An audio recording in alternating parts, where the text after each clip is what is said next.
Wake the fuck up, samurai. We have a city to burn. Hello geeks, ghouls and samurais. I know many of you are not that much into reading these days because you're very busy burning an acid down or, doing all those missions and having a lot of fun on Cyberpunk 2077, if of course you can run it, because it's not working properly in every machine, but what can I say, I'm having a lot of fun playing Cyberpunk 2077 on the download, here and there, pop in for a couple of hours when life allows it. I'm playing the game on my mid-tier gaming PC, so it runs quite well. There are a lot of weird bugs, but whatever. And you know what? I thought that maybe you Tsibos would like to read a book that fits the style or the themes of Cyberpunk 2077, so I'm here with 7 of them. Alright, I'll have to mention these 3 books just to get them out of the way, because they're in every list you've ever found about books that are cyberpunk. And we start with William Gibson's Neuromancer. This book definitely belongs in every cyberpunk list because it pretty much made the entire genre. All the tropes, the trappings of cyberpunk can be attributed to this book. The hacker culture, the samurai, Japanese, mega corporation, everything is here. It's a style of a substance book, and the style is just amazing. The beginning phrase with the sky that had the color of a dead channel TV over the sprawl is just magnificent. It's just the mood for this book, this world, and this genre. It is actually one of my favorite openings. This book really delivers. If you have never read a cyberpunk novel, this is a great beginning. There are 2 more books in the series, Count Zero, Monolith Overdrive. Count Zero is actually closer to the plot of Cyberpunk 2077, but still Neuromancer is the absolute best novel of the trilogy and a great place to begin reading cyberpunk. So that's why it's on the list, and when you read this you say, oh, it makes sense. And Neuromancer, along with Ridley Scott's Blade Runner, the movie, are the staples of the genre. And number 2 book everybody mentions is Snowcrash by Neil Stephenson, and Snowcrash is basically Neuromancer if it was written by Terry Pratchett. It's a very funny book, a very funny sci-fi adventure with some very out there and intricate sci-fi themes in it. We have our main character is the hero protagonist. He's a hacker. He is the best swordsman in a bit of a correction, so I'm editing this. The term is metaverse, and it's a 3D world that is in the virtual space, and actually it was a great inspiration for virtual reality game. The book popularized the term avatar. I got it wrong the first time. It begins with our protagonist working as a pizza delivery boy for the mafia, and there is a rule that if your pizza is delayed for more than half an hour, he'll get executed by his bosses. So you get an idea of how zany this future America is. It's much more funny. It's one of my favorites sci-fi books ever, just because of the characters, the punchline, the situations. They're very, very funny. And book number 3 that everybody will mention for this list is Altered Carbon by Richard Morgan. You may have watched the TV show on Netflix. It's a story about Takeshi Kovacs, who is a special agent, and we're in the future where we have humanity along an interplanetary empire or sort. So what happens is that people have their consciousness teleported over the planets and they're put into disposable bodies. So Takeshi Kovacs has to solve the mystery of a murdered multimillionaire who had his memory box destroyed in his old body. So he lost half an hour before his murder. He has to find out what happened in this last half an hour. So yes, the murder victim is actually the employer, and the idea of transhumanism, of borrowing bodies, it's used spectacularly in this book. It adds a lot to sci-fi. Yes, there's this cyberpunk aesthetic, but it's a hardboiled noir with heavy science fiction, cyberpunk, and transhumanist elements into it, and definitely I recommend this. Got this mind-blowing action towards the end, and Snow Crash actually has mind-blowing action towards the end too, so they fit quite a lot with the Cyberpunk 2077 gameplay. and I've mentioned Blade Runner before that, and that's a Philip K. Dick book, but I won't go into. You should read the book it's based on. Do enjoy the Dream of Electric Sheep, because at this point you have to click away. It's the books you've heard in every list. Instead, I'll go for Ubik. Ubik is not exactly cyberpunk, but then again, many books by Philip K. Dick can be considered as proto-cyberpunk, and it's not a cyberpunk list.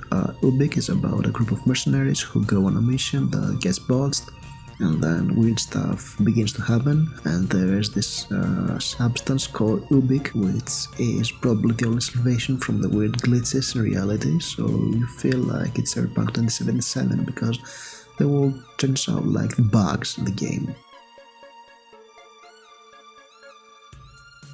And it's a very fascinating book, definitely worth reading because of the corporate warfare elements in there, and Philip K. Dick is actually quite a great suggestion if you like cyberpunk, because he has many novels that incorporate those elements into it. Then I'll go for a really deep cut, The Gold Coast by Kim Stanley Robinson. It's part 2 of his Through California triptych. It's a trilogy of independent books that cover California in the future, and Kim Stanley Robinson is mostly known for his Red Mars and the 2 sequels. This book is not that much well known, but really the way my experience in Night City, driving in the highways in this Californian hellscape of a city, really reminded me of this book, The Gold Coast, and there are really 2 things I have that make me want to recommend this book apart from the Night City vibes. Kim Stanley Robinson has a great term introduced in this book, utopia.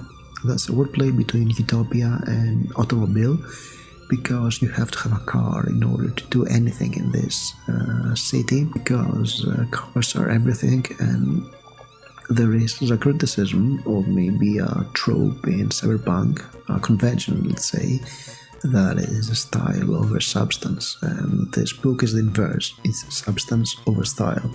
It's basically the story of a family. The father works as an engineer for the military industry of the USA, which is paramount, it's very important.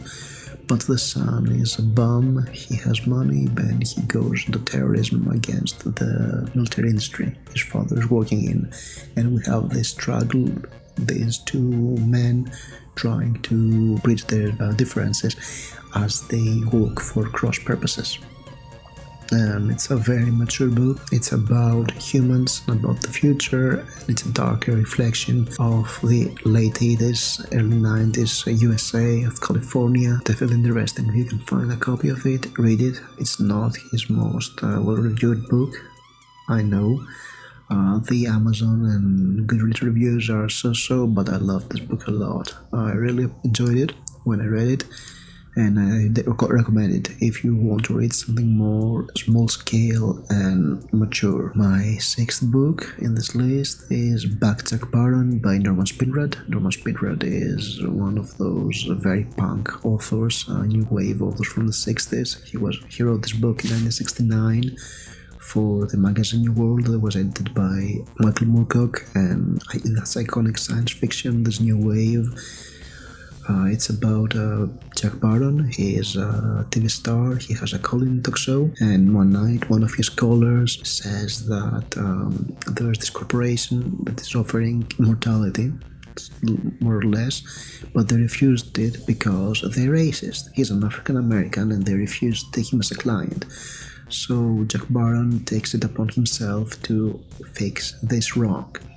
And so we have a book that is exciting, funny, and dramatic. It covers a lot of socio-political themes, has a very memorable hero, has very energetic writing. Norman Spinrad had a very interesting writing style, and was too provocative for its era, which was 1969, as I said again, and actually works like Backtrack Baron made the British Commonwealth to ask why is this magazine even subsidized, because it's too obscene. Yes, this is punk.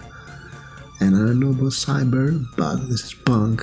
And again, this theme of media, of excess, of fighting against mega corporation as you work within the system, it resonates a lot with Cyberpunk 2077, even though our main character is not part of the media.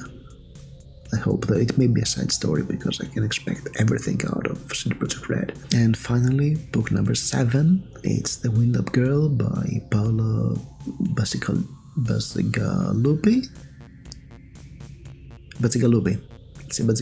It is not a cyberpunk book, it's more of a dystopia or a biopunk book.